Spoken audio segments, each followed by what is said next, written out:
accept the agenda and move forward? Can we move acceptance of the agenda? So moved. I move we accept it.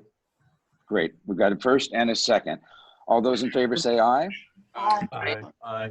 Opposed? Okay. Nadia, do we have any public comments?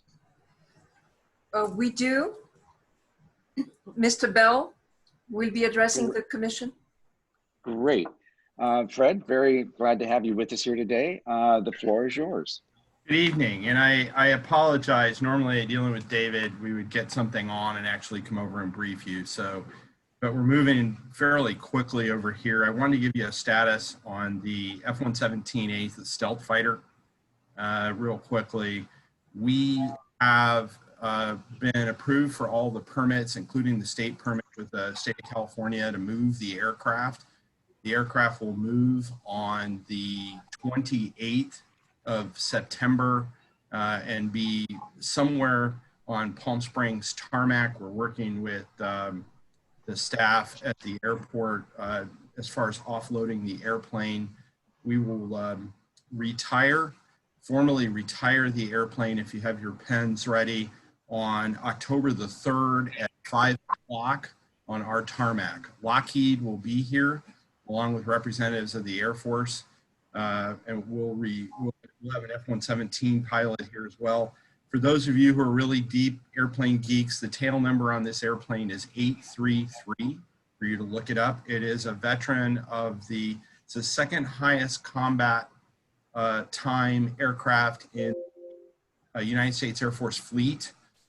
There are 4 stealth fighters being retired in the United States. 3 of them are going to national museums, and we managed to snag this one. The other highest time aircraft in the fleet went to the Reagan Library. So went to a presidential library. So to give you an idea of how important this artifact is in terms of aviation world, it's fairly important, and the Skunk Works folks will be coming down for that. We have submitted building plans to Palm Springs for the 5,000-foot hangar to house this aircraft on July 1st. And the city has been backed up, so we're waiting to hear back on the plans. The company that will be doing that hangar is Big Top, that built all of the hangars for the United States Air Force in Riyadh. So the idea is to try to pick up the look and feel of that for that. And then essentially the airplane will be full exhibit here at the museum with the Air Force's support. And so that's kind of where we are. We are moving quickly. The Air Force with COVID basically says we don't care whether there's COVID or not. This is when you have to take the airplane. And so we have to take it when we can take it. We don't have a lot of options as far as timing, although everything we're doing with it is outdoors. So I don't think there's a lot of impact. We do expect quite a bit of national media on this, as the one at Reagan got quite a bit of national media as well. So there will probably be national media here the day that it retires. So with that, I'm not sure how you handle public comments here, but if anybody has any questions, I'm not on the agenda, and I don't know if you can ask me questions, but I'm here. Technically not. Technically we can't, but I'm going to allow the questions. I mean, this is an unusual, and thank you, Fred, for doing and arranging this and ensuring that we got one of those at our airport here. So I will invite if anyone has any questions. We can't do any business, but just I have a question. This is Bill. Yes. Bill, Fred, I got, as you know, I'm a member of the Air Museum, and you might comment on the ceremony that you're going to have for, what is it, $100 and some to welcome that F-117. Yeah, we're trying to limit the number of people on the ramp, obviously. So the retirement ceremony will be on the ramp. Essentially, there will be a limited number of tickets available, along with some of our donors and you folks, if you want to let us know. The costs, any funds we get for that offset the transport costs on the airplane, which are fairly considerable in the range of about $35,000, $40,000 just to move it. All in all, the expenditure by the museum for the hangar and everything will be probably about $750,000 by the time we're done. That project is funded, and we are going to move forward as soon as we can get clearance from building and safety. But at 5 o'clock, come on down. It will be socially distanced. You will have to wear a mask, all the fun COVID things that we have to do, and there will be only a limited number of folks here, but it will be a nice opportunity to retire the airplane. And That's how much will that cost us to come to that For ceremony? you folks, since you are Airport Commission folks, you are our guests, so there is no cost. You just need to reach out to me at the museum, and I will, because the space on the ramp is very limited because we're socially distancing. So, Oh, that's wonderful. Count me in, Fred. all right. Okay, with that, we'll thank Fred and move on. I'm not sure that we can accept the gift. You know, Bill, we'll have to have a chat later. Okay, well, I don't know I'm the sorry. Everybody else. Yes, we do. Yes, we do. All right, Fred, that's really exciting news. Thank you very, very much. What I'd like to do is to move on to the approval of the minutes of the meeting of July the 8th. Have you had a chance to read? Are there any additions, corrections, or modifications? And if there are none, by the way, as you're considering the minutes, okay, was that Rolf? Yes. Who? Okay, I recognized you. Is there a second? Yep. I second. Okay, we've got a second from Todd. Any further discussion? If not, all of those in favor of acceptance of the agenda say aye. Aye.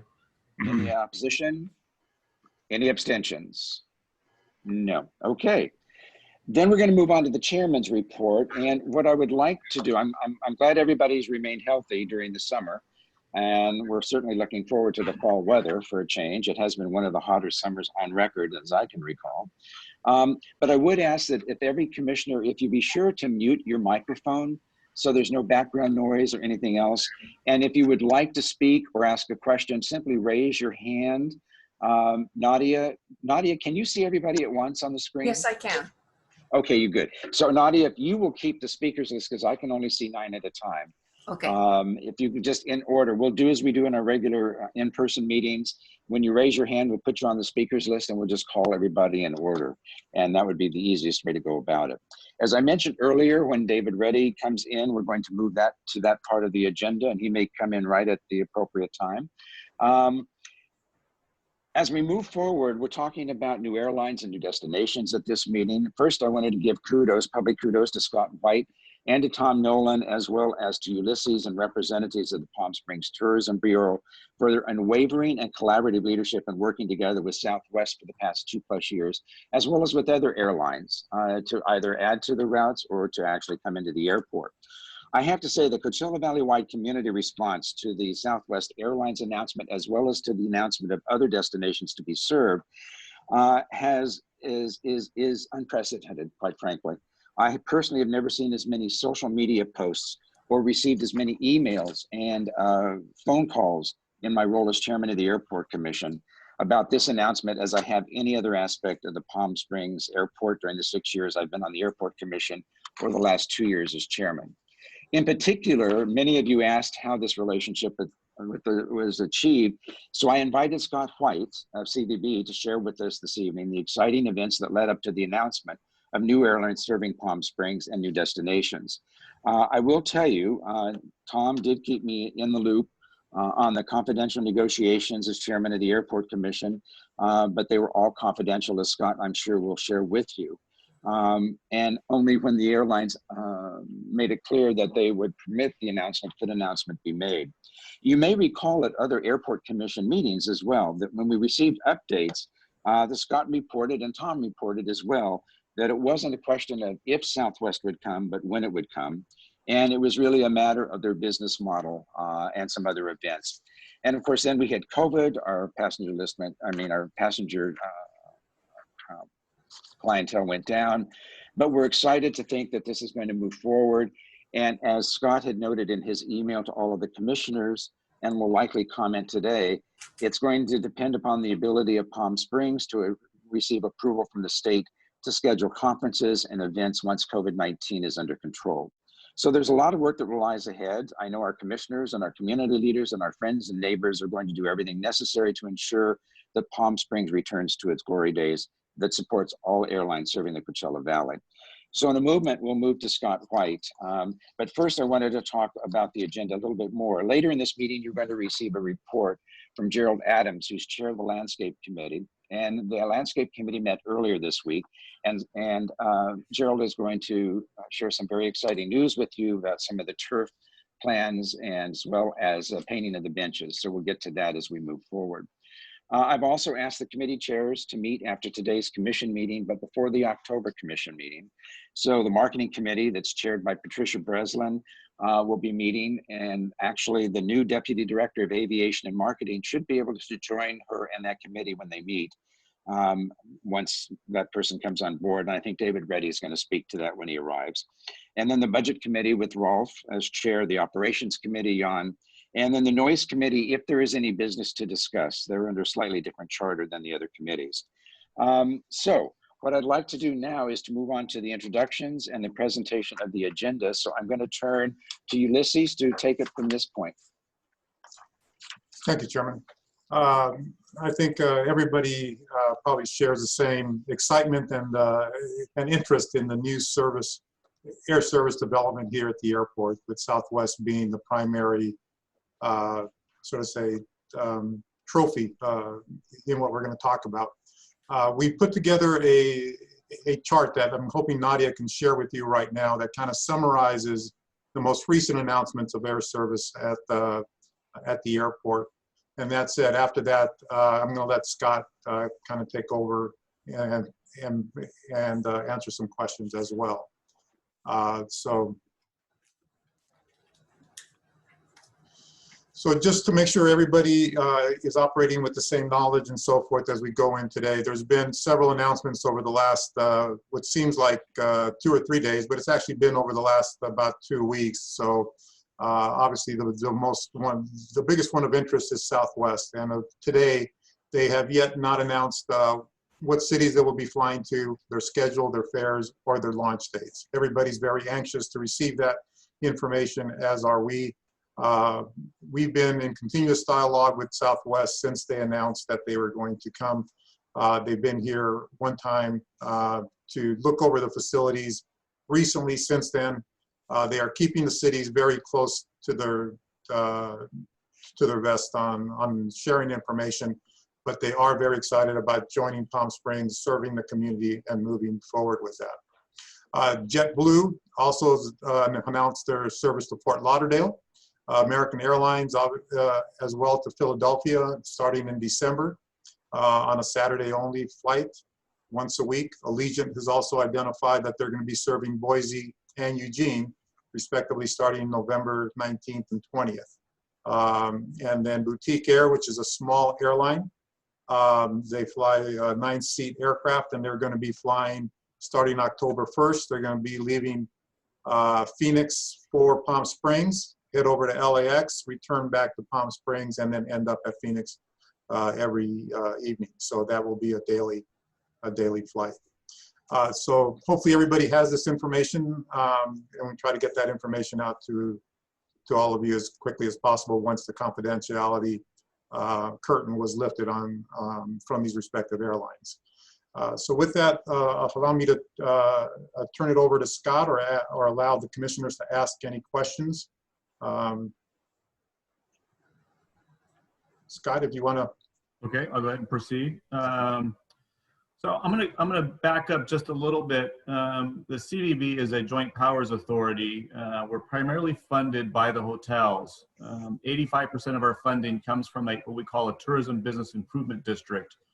And historically, when the district was set up, the hotels with 50 rooms or greater were assessed 2% on their gross revenues, and then they passed that assessment on to the guests, similar to a TOT. The difference with the TOT is a TOT is a tax that can go into the general fund of a city or a county, whereas an assessment must be used to benefit the businesses that are being assessed. So in 2013, we went from 2% to 3%, and we did a strategic plan. And it was clear to the hotels that we were losing a lot of business to other destinations because of our air service access here.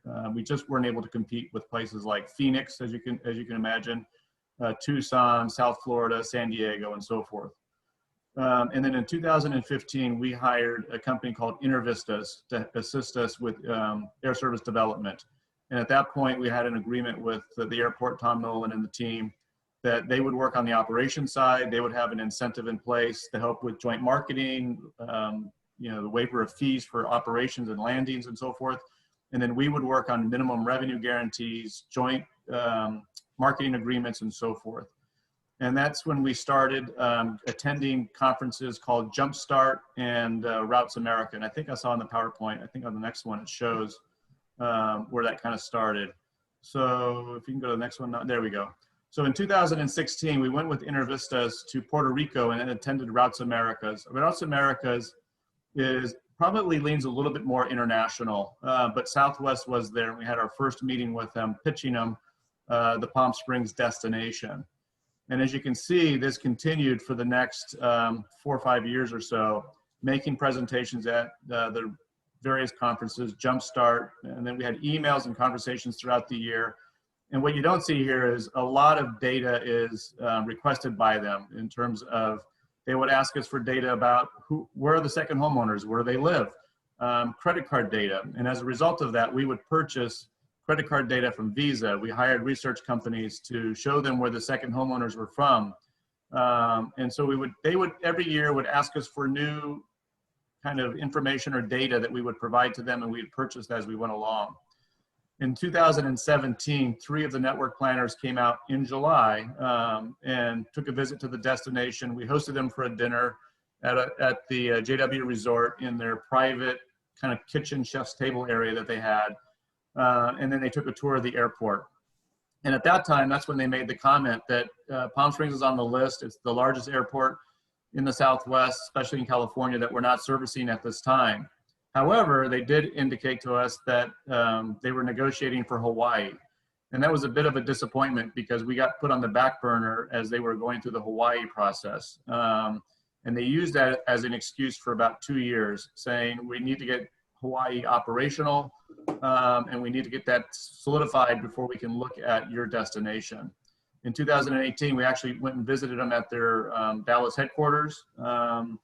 And I have to say, the Southwest people are great to work with. They're very, very professional, but they hold everything tight to the vest. They do not give you any indication what they're thinking or what their plans are. They're very, very secretive about all of that. I think there might be one more slide there, Nadia. Go to Yes. the next slide. Oh, sorry. What happened? Sorry. There we go. Great, thank you. Right. So we continued to meet with them at Jumpstart. And then in January of 2020, let me back up 1 second. In 2018, we hired Avion Pacific. So what we discovered was InterVistas was a fine company, but they were very much data driven. And unfortunately for our destination, we don't always, when you put everything on data and you put everything on paper into a spreadsheet, we don't always necessarily compete that well with some other destinations. Avion Pacific, who also represents Las Vegas as an example, we hired them in 2018. They understood how to sell and how to present a tourism-based destination. They completely revamped the presentations that we were giving to the airlines, especially to Southwest, and really kind of changed the narrative of how you promote and sell the destination. So I really have to give them a lot of credit. Plus, they also have some of their employees that are ex-Southwest network planners, which helped with a lot of insight to what Southwest was looking for. So as a result of Avion Pacific, I can tell you that the conversations with Southwest really started to move in a even greater direction as a result of being able to kind of sell them on the emotional side of things, and also sell them on the fact that the destination was growing not only today, but in the future as well, and trying to prove to them it was an investment. As an example, we would show them all of the data in terms of how things were doing in the summertime. As you know, we lose a lot of air service in the summertime, but the routes that are here perform very well, not only in load factors, but also in rates, in revenue. So that was very appealing to them. And I have to say, Avion was really good at being able to slice and dice and really kind of show the data to the airlines from a different perspective than from the traditional perspective as well. I think COVID obviously has benefited us greatly. That the fact that all the airlines are losing business travel and looking at leisure destinations certainly bode well for us having Southwest come to us at this particular time and place. But I have to say, it certainly probably didn't hurt having all of those conversations with Southwest over the years. The other thing I have to say as well is that what we notice with the airlines is the network planners jump around from airline to airline, but we don't see that with Southwest very often. I mean, the people that are there even 4, 5, 6 years ago are still there. They're in different capacities, they get promoted, but they rarely leave. But the other airlines, we do see them jump around a little bit. Some other things to think about that we're currently in negotiations with another airline for a minimum revenue guarantee. Contour, which had Sacramento service last year, we had a minimum revenue guarantee with them as well. JetBlue, when we did that deal, we had literally 4 days to tell them yes or no, and they wanted a deal that basically gave them money in cash to use for marketing of the route for 2 years. And so we had to really decide quickly. And if you think about it, trying to get a municipality, let alone 8 or anybody to agree on the type of money they were looking for within 4 days, which was going to be next to impossible. So fortunately for people like Aftab and Rolf and other board members we had, they're able to make that decision quickly. And ironically, over the years, we've been saving money, putting money away for Southwest. If they were to come to us and say, this is what it's going to take, we wanted to make sure we were prepared for that day. And fortunately, everything's working in our favor, and they're moving forward with that. And I think what I heard from Avion Pacific, who's at their airline conference in Louisville right now, they were telling us that Philadelphia, the American flight on Saturday, is already performing so well with pre-bookings that they're most likely going to move that to 5 times a week. So 5 days a week, starting when they start in December. So we're already seeing some positives, and I think we're going to continue to see more. With that, I'll stop and answer any questions, but hopefully that helps give a little bit of context about the longevity and the time and the investments that are made in research and data, and constantly working with them, looking for ways to make sure that we're appealing to what their needs are. And every airline, what I've discovered, is different on how they approach and look at the information and the data. And it's I can tell you, I agree with Al. Since I've gotten here 10 years ago, that's the same question I get every single time. When are we getting Southwest Airlines? And when are we getting Las Vegas back? So, and Washington, D.C. is the third. So, and we're working on D.C. as well. Hopefully someday we can get D.C. Scott, thank you very much for all of the work that you've done to ensure the success of this. It's not been easy, I know, but it's really going to be quite incredibly good for the Coachella Valley. So thank you very much. Are there any questions for Scott? And Nadia, since you have the whole screen, I'm going to let you order the speakers and call on the commissioners who raised their hand in the order that they had, since I can't see. So are there any questions for Scott? After Dada, Mr. Dada. Scott, just wanted to again commend you for a great presentation, giving the full outline from day one. And again, one more time, kudos to you and your team, and kudos to Ulysses and his team. Well, I think you have to have, but if I remember correctly, I think you made it part of my annual goals and objectives. So if I wasn't able to get Southwest, I wouldn't have a job. So I'm not sure who gets the credit here. Yeah, but you still lasted for a decade without letting you go. So congratulations. So Scott, you're doing something if I right. could, Mr. Chairman, I think I just Yes. need to add that David? the airport staff, you know, we're sort of limited in capacity to what we can do. And so I've really got to thank Scott and the CVB. They really stepped up. They partnered. They did things well on their own beyond what we were paying them to do. And so we really appreciate all the work you've done on that over the years. Thank you. Yes. Commissioner Corcoran. Commissioner Corcoran. You're on mute. Okay. I got it. Ditto all of that, Scott. Congratulations. It's wonderful, wonderful news for the city. I'm wondering what the competitive impact of this announcement is going to have on the other airlines. And we've always heard that when Southwest went into Long Beach or to other areas of the country, that it really had an impact on what competitive airline rates were for that particular location. Either based on your research or on what you did in all the due diligence, what do you anticipate will be the competitive impact of having Southwest now in Palm Springs?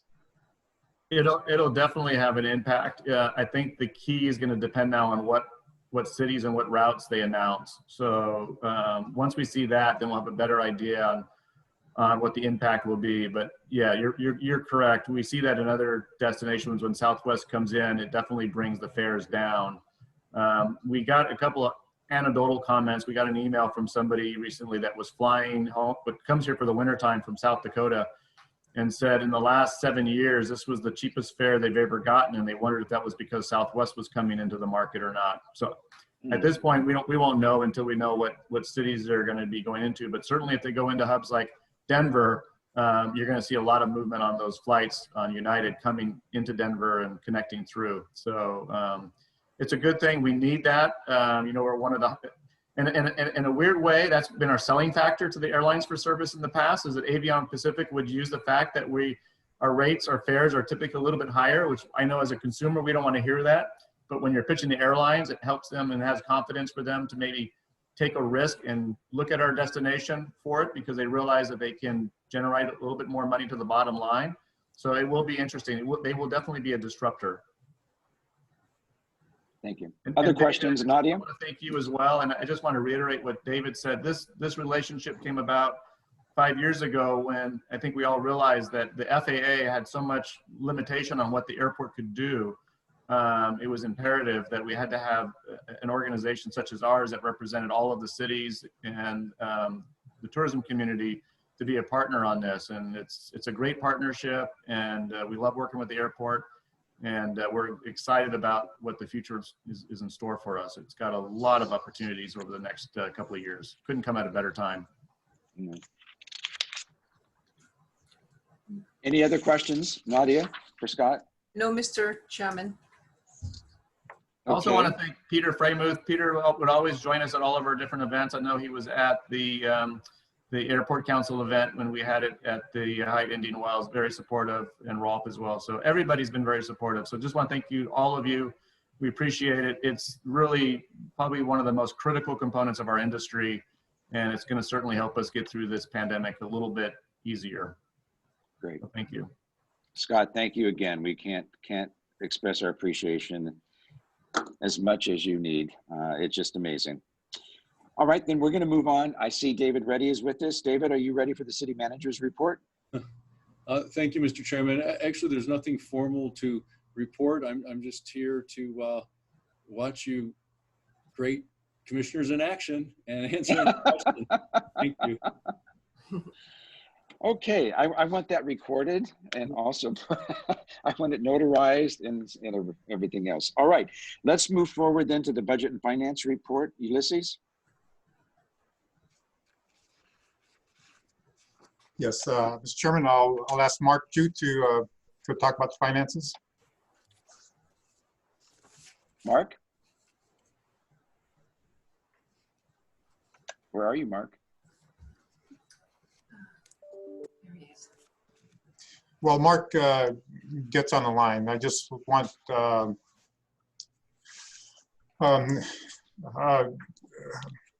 let me just also say Nancy Pauly's also, I'm sorry, Nancy's also on the line, and she'll be able to join Mark shortly as well. But Let me just jump in here I'm real sorry. quick. Mark's joining me here on my side. So Yeah, my system seemed fine. I just I could hear everybody else, but they couldn't hear me. So That's what happens when you retire, you see. yeah, well, Yeah. so you've had a chance to look at the financial report. This is just the months of July and August. Not very exciting. There's pretty dismal when you take a look at the revenues and other situations there before you, but there's really no surprises. Taking a quick look backward and taking a look at how we finished last year, if you recall, when we amended our budget, we assumed that we would have to use about $2 million from our CARES grant in order to balance the books for the end of last year. And we did take a very conservative approach. We actually finished last year only having used $1.6 million of the CARES grant, which leaves us $9.4 million for this year. moving forward. So again, we're very optimistic that our budget is, again, very conservative. Moving forward, we have cash on hand as we have in the past, and we've been very cautious with how we've spent all of our funds. We've cut back where we have been able to. And with the CARES money still available, we are very comfortable looking at next year's budget. And now with the Southwest news, we're very excited because we know our parking revenues, our rental car revenues, and our concession revenues should take off again before the holidays. So with that and our cash balance, we feel we're in a very good position. And that ends your report, Mark. That's it. All right. No. Okay, any questions from commissioners? And Nadia, again, I have to turn to you. Nadia and Ulysses and I are in 3 different rooms, so we can't see each other. No questions, Mr. Chairman. All right, all right. Well, speaking as the chairman, I really appreciate, Mark, the budget that you all put together on a conservative side, and very delighted to hear that we didn't use up what we budgeted and gives us a little bit more leading into this year, but all of this good news hopefully balances out as you've suggested too. So that's all very good news. If there are no other discussion or items for Mark, are there any other questions? I'm just giving you a moment here. Sorry, I do have a question. Yes, Ralph. For Mark, if we have a budget meeting before the next October meeting, what data are you going to have available on the budget? Why don't we take a look and we'll send out some potential dates and have the committee decide what works best. Okay, so I just want to make sure that that we have a set of data that makes it worth having the meeting to begin with. Right. Thanks. Okay. Other questions of Mark? No? Okay, Ulysses, I think we're okay to move on to the discussion and action items. Am I correct? Or did you have anything else?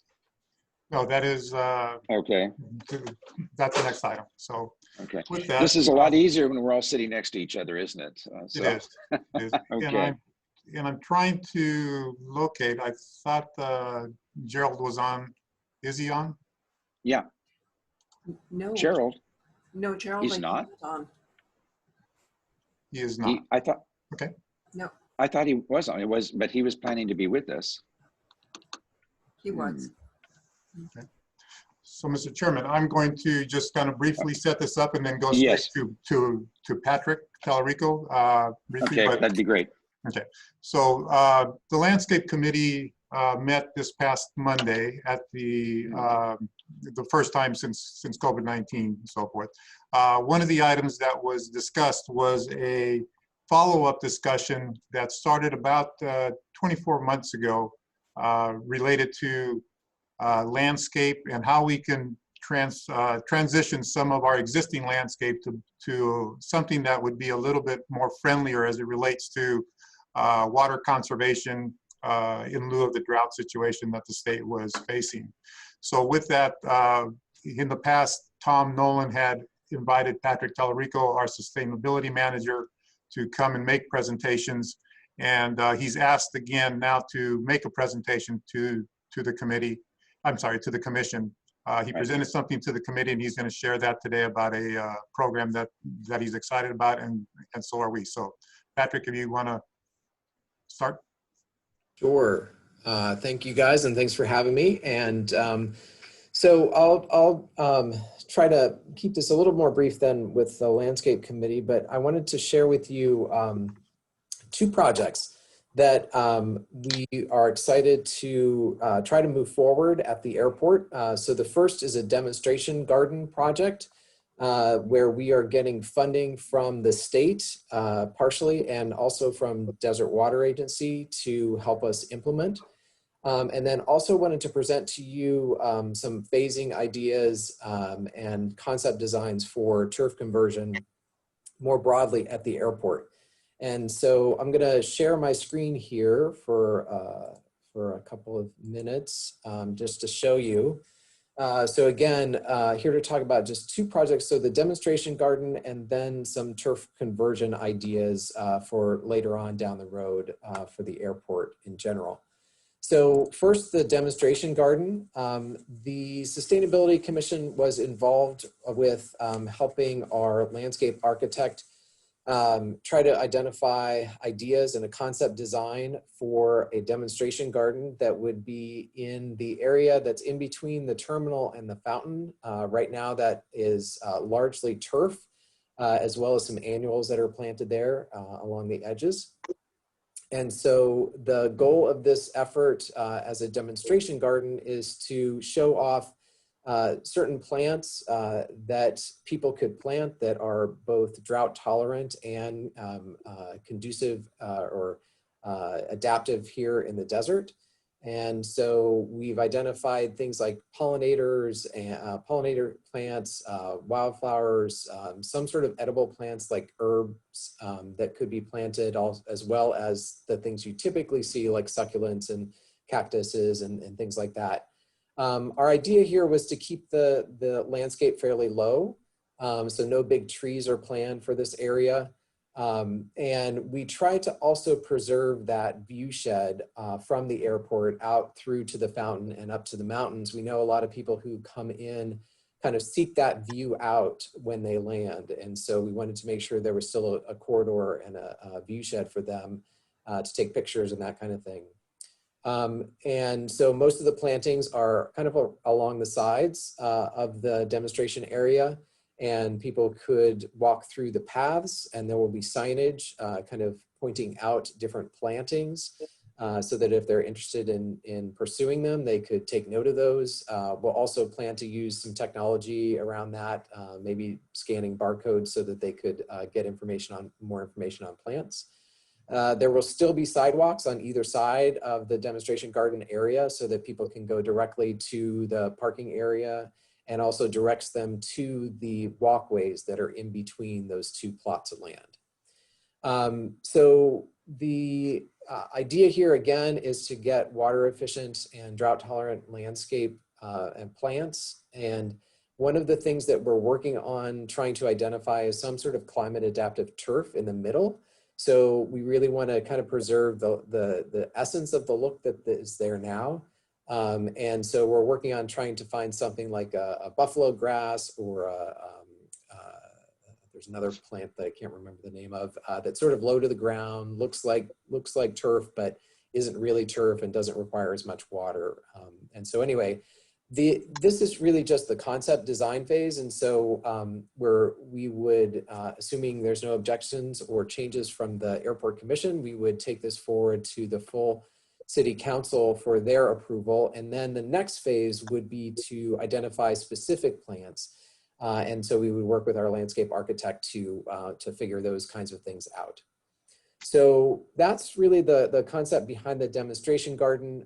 Just to give you, to address some of the questions that came up in the landscape committee discussion.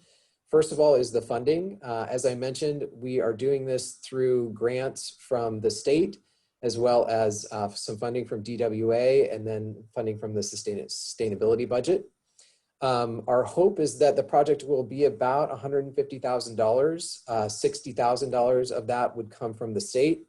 And then Desert Water Agency is also providing us reimbursement of $3 per square foot for the conversion area. So, so again, that about cuts our price in about in half. So we'll be looking at spending about $50,000 or so and getting about $150,000 worth of turf conversion from this. And so that's really the plan behind the demonstration garden. So let me just pause there and see if you guys have any questions specifically about the demonstration garden, and I'll stop the share and see if you've got any hands. Great, thank you. Any questions?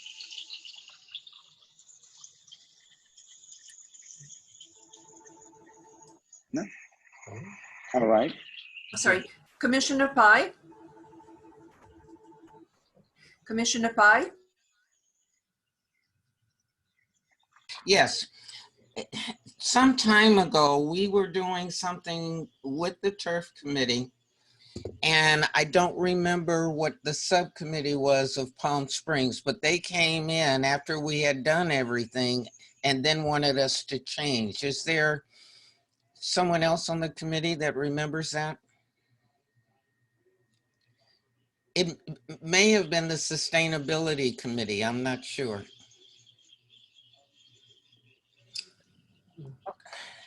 Okay, then something did happen. I don't remember the name of the committee, and I just didn't want it to happen again, but I can't remember the name. Okay.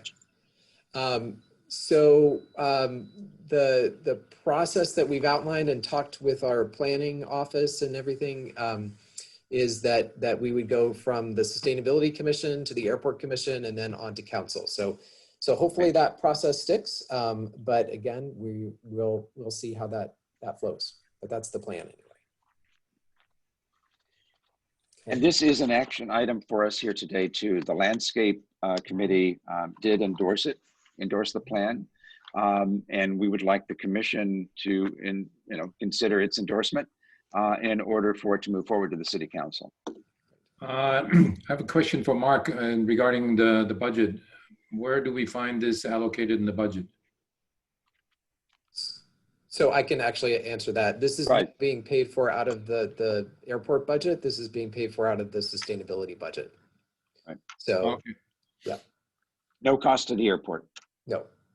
First question I asked on Monday. Right. Are there any other questions? Would anyone like to make a motion to endorse the proposal moving forward? Was that you, Ken? Or did you have a question? No, I'd like to make a motion that we move forward with this project and ask City Council to approve it. Second. Thank you, Azir. Good. Rolf is a second. All those in favor say aye. Aye. Aye. Aye. Opposed? Abstentions? Okay, great. So, so let me just yeah. mention the second part of that. Oh yes, thank you. Which, excuse me, Patrick. Yeah, no problem. So the second part of this is that we were going to try to also present to council was the concept for a broader turf conversion effort at the airport and kind of a phasing plan.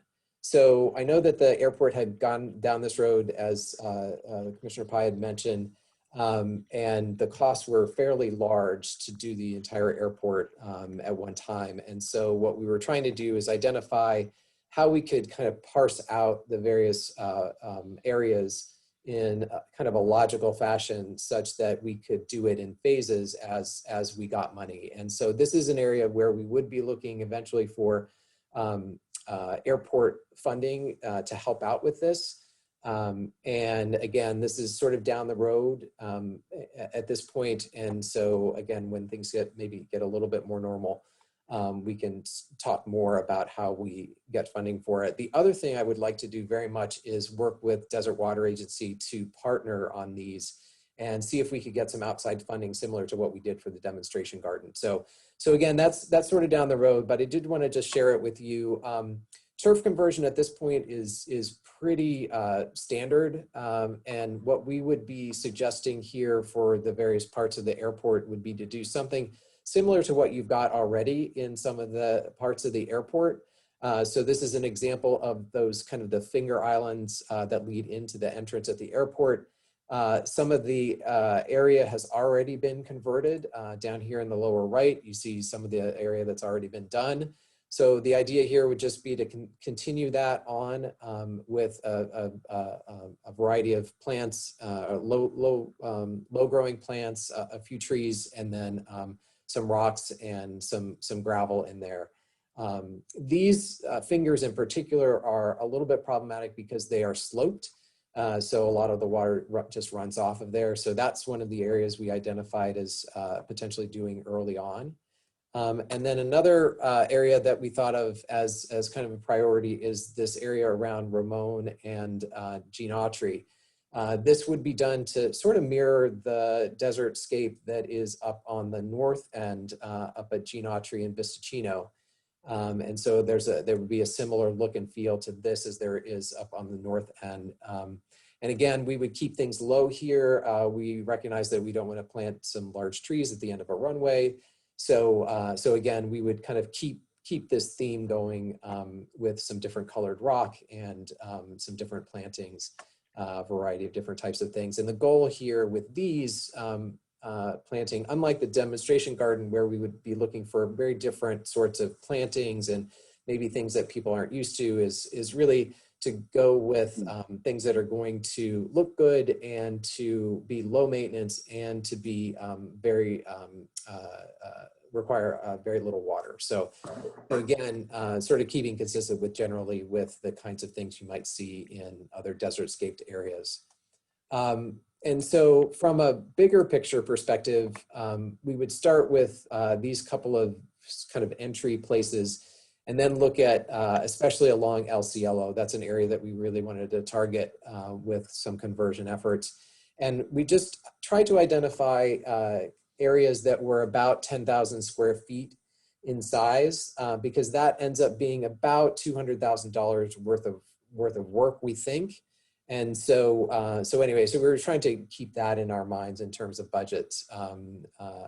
So anyway, so that's how we've carved things out here, and tried to also think about how the irrigation system might be planned out there too, so that we take certain parts of the system out or make changes to it along the way. So anyway, so that's what we had in mind, and we're gonna put forward to council for their consideration as a concept. And again, this would not proceed until we had additional funding from either from the airport or from sustainability if we got more money, or from grant work. So again, it's really just the concept that we're looking for input on at this stage. And then as we get funding, we would come back to you guys with more specifics on plantings and construction documents, that kind of thing. Are there questions for Patrick on this? I would report that the Landscape Committee did endorse this as a concept, subject to a clear understanding that it wouldn't go forward requiring airport funds until there were sufficient funds and we had a chance really to take a second look at it and take action. But at least as a concept, to let the City Council know that we would like to move forward and taking a look at this, that's really what's on the table here. Are there any questions or anyone comfortable making a motion to support the concept without committing and obligating the airport's budget at this point? I have a question. Yeah. May I be acknowledged? Oh, absolutely, yes, Oh, please go okay, ahead. thank you. I was just curious, is the council hearing it at this very next meeting? No. Or when are they hearing it? No, we plan to put it forward in October. In October. we wanted to make sure that it got through your committee and commission, and that there weren't any changes. So we'll put it forward in October. Okay, thank you. Mm-hmm. Anyone willing to make a motion? Well, I'll make a motion to continue to consider this because I think it's got the right goals ahead. We just have to see about the cost and where it's going. Yep. Right, I would agree. Second to that? I'll second. Ken seconded. Any further discussion before we call for the question? No? All those in favor say aye. Aye. Any opposition? Abstentions? All right, thank you. And Patrick, I believe those are the two items that you were coming to us for today. So that concludes the turf conversion project. All right, so now we so turn to, thank you very much for joining us. Let's see, on the agenda, we turn now to Ulysses for the executive director and staff reports. Thank you. Nadia, can you put on the presentation regarding the project, please? Just have a couple of slides that I just want to share regarding the progress of the construction project that's going on. Swinnerton Builders, who's our general contractor, continues to do an outstanding job here at the project. They continue to make a lot of progress and so forth. So inside, the picture on the right is one that I used back in my July report. As you can see, a little bit of advancement there. There's a lot of work that's happening up in the ceilings with the HVAC, electrical, and data that are not necessarily visible to the eye, but if you look real close, you'll see some changes, as well as the walker duct there on the right-hand side is now covered up with cement. So that's in place. That's where the new ticket counters are going to go. Nadia, next slide, please. In here is behind the new back wall. The area to the left of the columns are where the new airline ticket offices are going to be. The area to the right of the columns where the dirt is part of the new flooring area where the new baggage handling equipment is going to be, as well as the EDS machines. So right now there's a lot of earthwork still being done in there. What that is, that's related to the baggage handling tunnels that are being built to carry the bags from the sidewalk underneath the building to this back area over here. Nadia, next slide, please. This is an aerial picture of the work site. To the right, behind the blue wall, is the area that we just showed you where the baggage handling system is going to have the bag screened. The area right in front of you shows the 3 carousels that are in various state of construction. The next slides are a close-up of each one of those slides. This is bag carousel A. This is the one closest to the position where the previous picture was taken. As you can see, just the slab is there with a couple of rods hanging from the ceiling for the future conveyance system. Nadia, next slide, please. Here is carousel B. This is probably about 30 to 40% complete. You can see partial of the carousel down on the ground on the south-facing picture, and the overhead blue conveyor system that will bring the bags from the inside of the building out to this one. And then the next picture will show you pretty much what a finished carousel will look like. This is carousel C. Again, the blue conveyance system up on top will drop off the bags here at this carousel. So just as a reminder, when the bags get cleared out of the TSA bag screening room, they will be dropped off at one of these 3 locations based on the bag tag identifying it with the airline and the flight information. A tug will park alongside the carousel, just as shown here in this picture. The agents will take the bags and put them into the tugs, and then they'll be carted off over to the aircraft. So a lot of progress. They're moving forward on the back, and as soon as they resolve some of the issues inside, they will continue to make progress on building the baggage handling system inside. Nadia, I think that's the last slide, right, for the construction? Yes. Okay. Any questions on the construction? I have a question.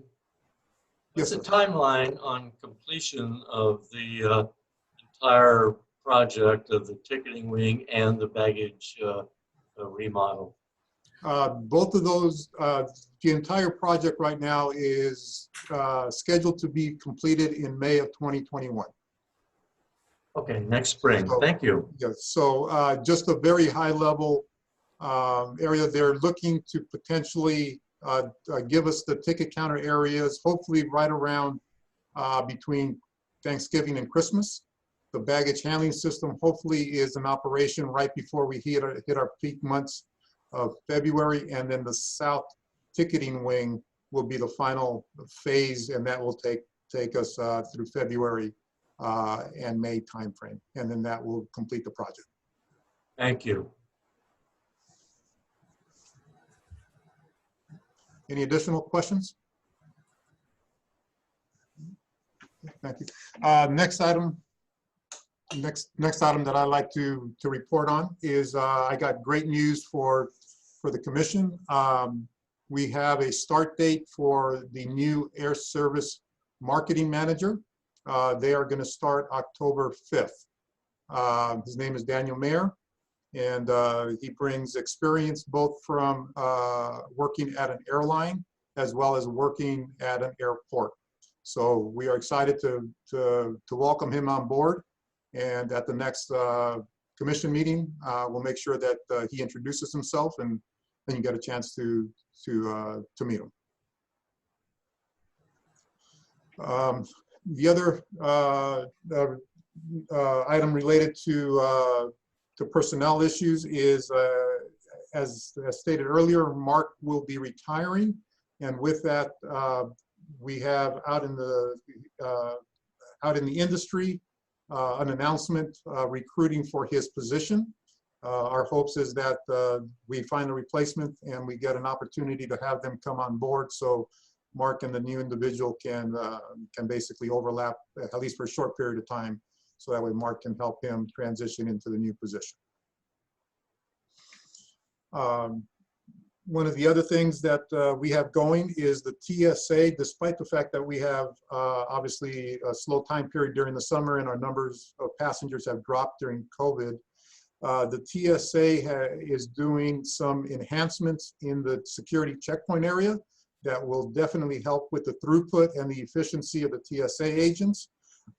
Three things of note is the TSA earlier in the summer replaced one AT machine with a CT machine. It increases the throughput as well as it gives the agents a better image and resolution to allow them to identify any prohibited items and be able to clear those a lot sooner than they would with the old technology. So we're getting one enhanced machine. The second part of that is the machine that it replaced, the equipment, the TSA did not take it off the airport, but they left it on the airport, and that is going to be put into operation as the 6th lane, which some of you might remember. We just finished the project in April. The objective of that one was to put a 6th lane in. The TSA at that point couldn't commit for the equipment, and so we've been working with the TSA to get that 6th piece of equipment. And we found it by way of upgrading again, the AT to CT machine, relocating that AT machine to the 6th lane. So come October, we will have 6 full operating lanes. The final piece of an upgrade that the TSA is doing is they're also adding an AIT machine, X-ray machine. So the AIT machine is that X-ray that we're all familiar with the position, right? This one that you stand in there. That one helps the TSA tremendously, especially here at the airport, because of the demographics of, that we have here. We have a lot of individuals who have maybe replaced some hips or some knees or so forth, and they ask not to go through the X-ray, but they ask to go through the scanner. And so this AIT will now give us 2 full scanners for us to process passengers. So all those 3 enhancements will definitely help us with the throughput, which again, in this environment of COVID, will help relieve the queue lines as people go through TSA for screening. So those are all very positive things. Concessions, I'd like to give you just a brief update. We've been working with Paradies to continue to look toward being able to enhance the offerings that they have here.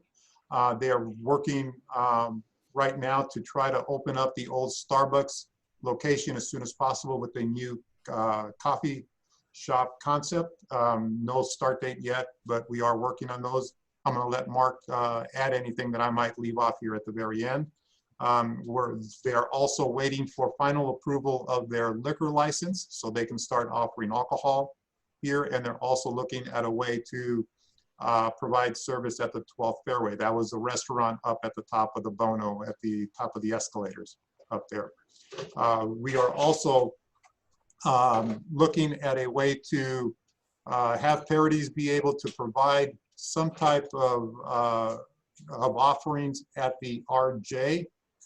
We think that we're going to have to reopen the RJ for for a part of the day starting in October due to some aircraft that are going to remain overnight for the early morning departures. So we're also looking with Paradies to provide those particular services there. Mark just walked in. I'll let him add anything that comes to mind. So just so everyone is very aware, Paradies understands clearly that we have several new airlines coming into play, and they're working with us very closely to make sure that they have facilities open prior to Southwest arriving into town. So that is the target date for everyone. And they have 3 semi-loads of equipment that is going to be coming in next week.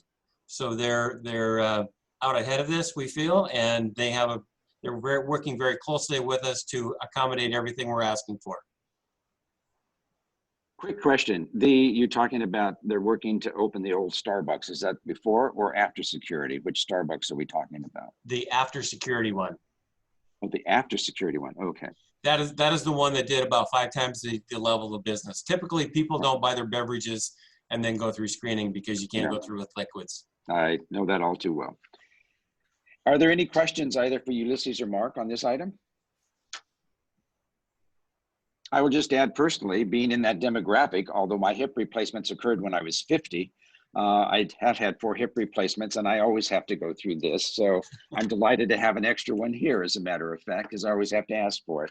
So that's good news for me, at least. All right, Ulysses, more on your report? Just one final item. City staff led by Marcus Fuller and the airport team resumed just a preliminary discussion with Gensler regarding the car rental facility project. We both agreed that it's right now probably too early to move forward with any real effort or direction based on the fact of where the industry is. So, but just wanted to just report back that we just had a preliminary conversation with them. So, and that concludes my reports. Great. Any further questions for Ulysses? If not, we're going to move to Commissioner Request and Report, and I'm actually going to start off, since Gerald isn't here. I'm assuming Gerald has not joined us yet, Nadia? No, sir. Okay. I texted him. I haven't heard back from him. The other item was just for information, actually, and this came from the Arts Commission, and I don't think David Reddy is still with us, is he? He's dropped off, I think. No, he's there. Nadia? I'm here. Oh, David, you are here. That's here. Did you want to speak to the benches, or you want me to outline where we are with the benches and the Arts Commission, just as information for the commission? Sure, please. Okay. Feel free. All right. Ann Sheffer, who's chair of the Arts Commission, approached me as chair of the Airport Commission because they have been, as you know, the City Council approved for the Arts Commission to commission various benches throughout town to be painted. And they have done that in several cases. That's actually a way of helping to support the artists. They have done a number of those throughout town, and they wanted to see about painting some of the benches here at the airport. So they went to David as well, and there's a small number. They did a survey, by the way, which you might find interesting or boring. There are actually 70 benches at the airport. They counted them, but there's 8 at the front entrance. And has that number changed, David, in terms of painting 8 benches? Well, 8, but I think they wanted to do a couple as a pilot, but what I suggested, since they want to do a full program, because I was just on the Arts Commission before I joined you, right? That if they in fact want to appropriate dollars to do such a program, then we would send it to the Airport Commission for you to review it and then make your recommendation if you wanted to go forward.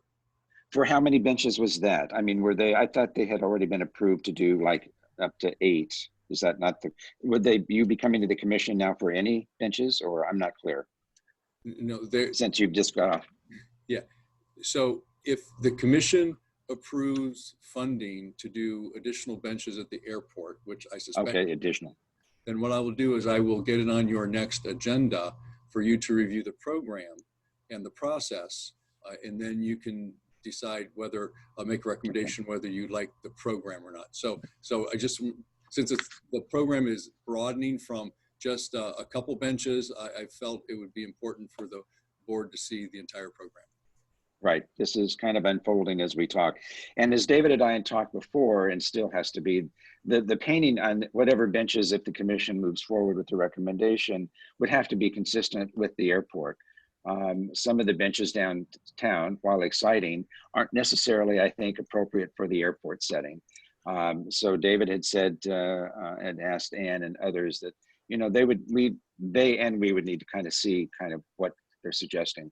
Right. So what I would request, if you do want to go forward with it, that you could put in place a formal process that the commission would like. It could be a subcommittee. It's your call on approval of the actual design before. Right. That would fall to the landscape committee that met on Monday of this week. The landscape, I expanded their scope not only to include the landscaping is benches as part of the landscaping. It isn't just plants and trees. So that would actually fall to their subcommittee, and then their recommendation would come to the full commission. So, all right, sound good? We can't hear you now. You're on mute. I apologize, Mr. Chairman. Could you restate that, please? I didn't hear that. The subcommittee that, the landscape committee's charge has been expanded to go from just trees and plants to include anything having to do with landscaping around the property, which would include the benches. Well, right, that's fine if the commission as a whole is okay with, you know, them being the arbiter of. No, no. They would take the first review and then make a recommendation to the full commission. Oh, that's fine. The process would be yours. Yeah. Thanks. Yeah. Then that's what we've actually scheduled. So, all right. With that, are there any other commissioner requests or reports? Yes, Yes. I have several items. The first item, Patrick's presence here at the meeting earlier reminded me that there is a proposal being developed with regard to takeaway, takeout food and disposable items and other matters related to that. I don't recall that we've been consulted on that, but my memory may be faulty. Can Ulysses comment on that, because our travelers and our airport is a huge stakeholder in that, and I would like to be reminded whether we've had input on that or not. I do not remember that there had been any discussion on this item. We can definitely take a look at it and then bring it back at the next meeting. Yeah, and what I could offer, Mr. Feltman, is City Council that was going to be on the agenda for next week. They've asked for that to be delayed. So it's not going to be actually on the council agenda if I'm trying to think. So if council passes the ordinance, it would obviously include the entire city. The airport certainly potentially could be a carve out given the special needs, but some may be able to comply. But it's certainly we could agendize it at your next meeting. So be sure to include your comments with the council. Great, I think that's David. very important. Thank you. Mm-hmm. My second item is I read the minutes for the meeting. There was a citizen who made a suggestion about considering a shade structure near the ride share area. And I just wanted to make sure that hasn't been dropped and that whatever consideration we're making is being done. I think we responded affirmatively in terms of at least wanting to consider that. Go ahead, Ulysses. Okay. We did take a look at that request and so forth. We determined that there would be some challenges with fulfilling a shade structure there at the location. Well, I can kind of give a brief summary right now or come back later at the next meeting with a little bit more. But one of the primary challenges is just the shade structure where it would be causes us some challenge to try to provide shade throughout the entire day into the evening as the sun sets and the shade moves position. And so we want to make sure that we look at that particular aspect. And so what I would suggest on that, it sounded like a great idea, but we realized it was going to be a bigger deal just of how it would have to be constructed to get shade for the whole day. So, but again, as you know, we can make water run uphill. We just have to throw resources at it. So that would be, I think, a ripe discussion for the larger commission because it would be a bigger deal. So that's certainly, if you're okay with it, we could put that on a future agenda for discussion. Yes, please do that if you would. Danny? David, do you have a third item? Yeah, but just on that, can we just consider kind of like, can we get maybe 80% of the way there and that be good enough as opposed to it's insurmountable because we can't get 100% of the way there for all hours of the day, something along those lines. Well, David, we've got a good precedent for that. So if you recall the what we tried to do on the shade structure going down to the regional terminal, those that they don't cover, they never really covered for the full day of sun. So we have some precedent for that. Okay, that's great. Thank you very much. And then the third item is we are meeting at this hour by mandate of the City Council. But I had made a suggestion to the council. I don't know what they're doing about it, but for the purposes of this commission, I would like us to keep track of non-commission members who attend our meetings to see at the end of a year whether there's any difference whatsoever in the attendance at our commission meetings by the citizens. We can do that proactively, and I'd like to suggest that we do so.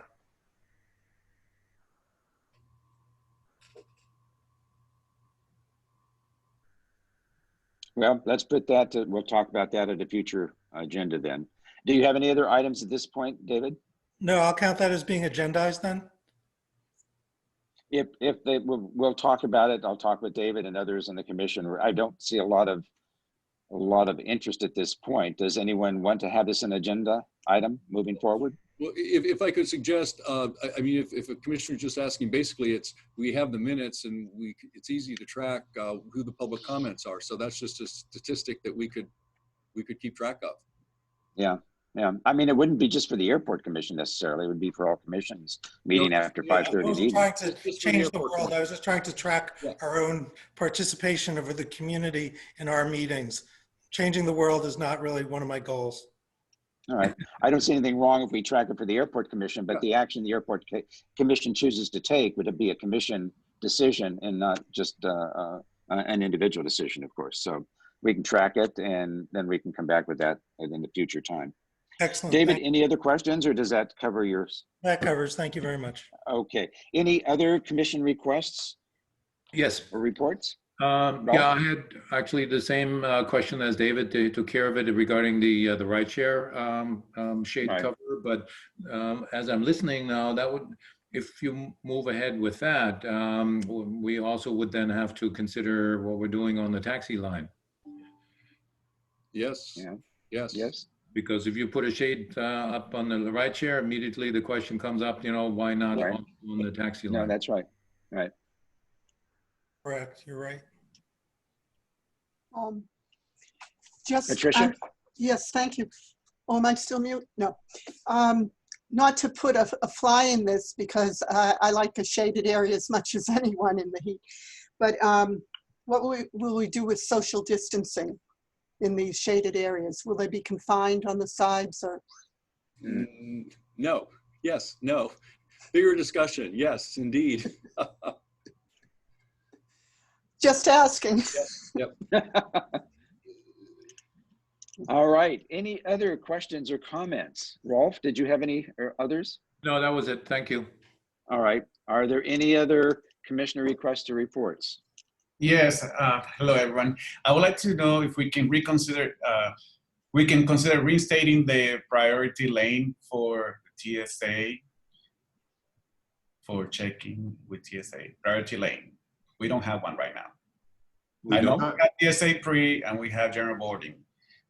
Now that we have better flow through TSA, can we reconsider adding? We will look at that and report back, Commissioner, to see whether we can fit that into the queue lane and how that would work in relationship to how the TSA is going to process pre-check and general boarding.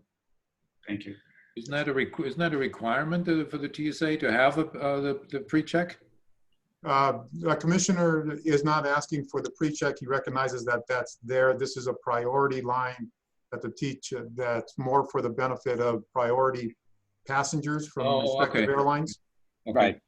Yeah. So that's the other line. That's not the pre-check. Yeah, that's like your 1K people and things like that.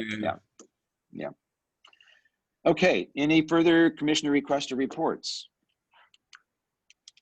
Hearing none, the next item is report on the council items. You'll find that, or the actions, that's in item 14 in your agenda. Is there any correspondence, Nadia? No, Mr. Chairman. Okay, no correspondence. You have the activity reports, and I think that brings us through to our agenda. Is there any motion to adjourn? I'm sorry, Commissioner Jones, can I just have one more do-over? Sure, on absolutely. one announcement. I forgot to say it. As I see Jeff Mitch's picture here and so forth, Jeff is with the USO. I just want to recognize him that Thank you. that he's here, but also he's just reached out to me recently about an exciting news that they are looking to try to reopen the USO before the end of September. So we're going to try to work with them on that particular endeavor. So Jeff, thank you for your efforts. I appreciate that. I failed to mention that earlier. Thank you for the opportunity. That's great news. Thank you. Yeah, thank you.